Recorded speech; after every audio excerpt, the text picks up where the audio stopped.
Have you ever stared at something so beautiful, so out of place, that your brain just shorts out? That's what happened to me when I opened the trash can. Beneath yesterday's coffee grounds and an empty pizza box, I saw it. A single, perfect crimson rose. It wasn't just old, it was meticulously hidden. And in that frozen moment, I knew. I knew something was terribly wrong, just didn't know how deep the rot went. If you genuinely enjoy our stories, please subscribe to the channel. Tell us where you're from. And what time it is right now? It's always fascinating to know how far our story flows. The rose was the first clue. My wife Sarah hated roses, said they were a cliché. For our first anniversary, I bought her a dozen and she laughed. Not unkindly, but with a pitying sort of amusement. "Oh, honey," she'd said, "save the roses for the soap operas." So who was buying her roses? More importantly, why was she hiding them in the trash? My mind raced. A secret admirer. No, Sarah wasn't the type to entertain secret admirers. She was direct, almost brutally so. Our life, I thought, was good. We lived in a cozy brownstone in Lincoln Park, just off Clark Street, and we had our routines. Morning coffee at the Bourgeois Pig, long walks along the lakefront near North Avenue Beach, dinners at our favorite Italian place on Armitage. We were a team, or so I believed. But after the rose, everything started to feel off. It was like seeing a crack in a perfect vase. Once you see it, you can't unsee it. I started noticing things. The late nights she claimed were for work, ending with her coming home smelling not of office air freshener, but of a cologne that wasn't mine. The way she'd angle her phone away from me, her fingers flying across the screen with a speed I'd never seen before. One evening, I came home early.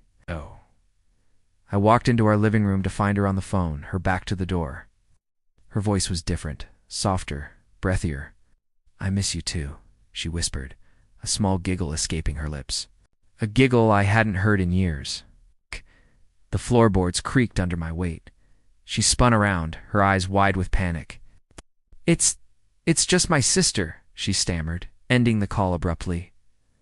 "We were just talking about Mom's birthday. Her sister's name is Jessica. The contact on her screen had been Mark. That was the night the man I used to be began to die. The loyal husband, the trusting partner, he crumpled. In his place, a ghost started to form. I became an observer in my own home. I watched her live a double life. Her lies became more elaborate, more frequent. "I'm having dinner with the girls from work," she'd say, kissing me goodbye. An hour later, I'd drive past Gibson's on Rush Street and see her, sitting at a patio table, her hand resting on another man's. Mark. He was smug, handsome in a generic corporate way. He laughed, and she laughed with him, a genuine, unburdened laugh she no longer shared with me. The humiliation was a physical thing, felt like a stone in my gut, cold and heavy. I'd lie awake at night listening to her breathe beside me and wonder who she was dreaming of. The love I felt for her curdled into something bitter and painful.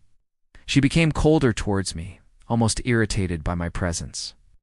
If I asked where she'd been, her eyes would narrow. "Why are you so needy all of a sudden? Don't you trust me?" She'd snap. The manipulation was masterful. She was turning her betrayal into my flaw. Her and Mark, they seemed untouchable, living in their own bubble of shared secrets and stolen moments while I was the fool left on the outside. The breaking point came on a rainy Tuesday. I found a hotel receipt in her coat pocket, the Drake, for a room booked last Saturday, the night she was supposedly at a work retreat in Schaumburg. I remember sinking to the floor of our walk-in closet, the receipt clutched in my hand and just breaking. The sobs were silent, wrenching my body apart. It wasn't just sadness. It was the complete annihilation of the world I thought I knew. My wife, my Sarah, the woman I promised my life to, was a stranger, and I was nothing to her. But as I sat there on the floor, surrounded by her clothes that smelled of her perfume and his cologne, something shifted.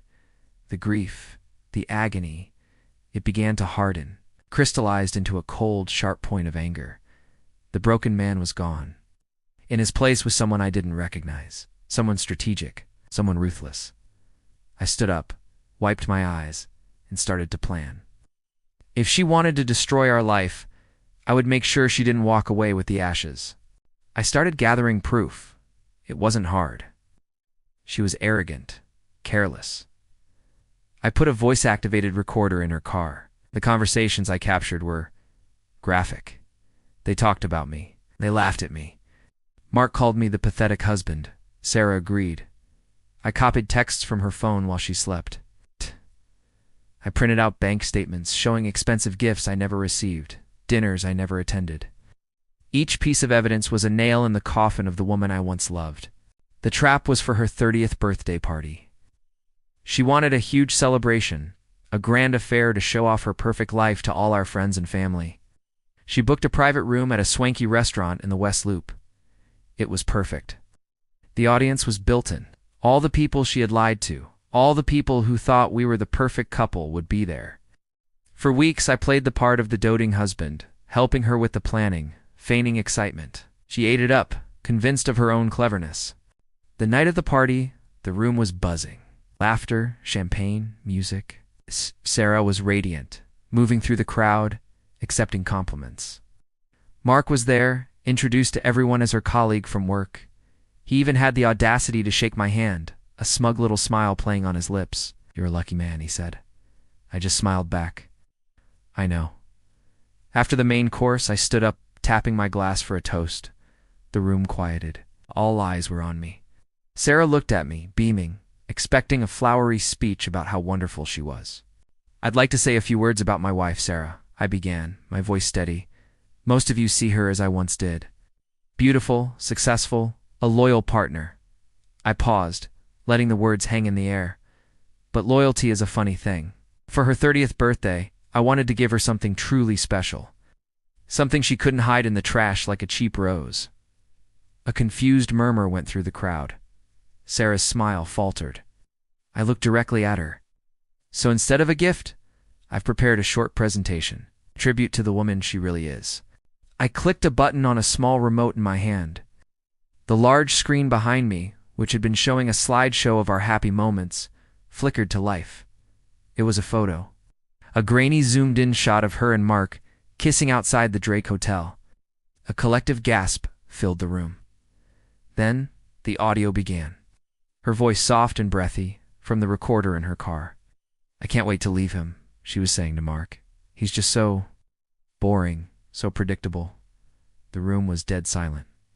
I played more. The texts, the receipts, all displayed on the screen for everyone to see. Her parents stared, mouths agape. Her friends looked away in shame.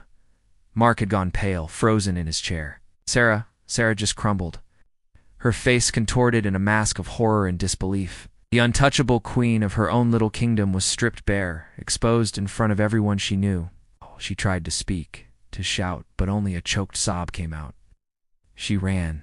She just ran from the room, her perfect party in ruins. Mark slipped out moments later, avoiding all eye contact. I stood there for a moment in the silence. Then I simply put the remote down on the table, turned, and walked out without looking back.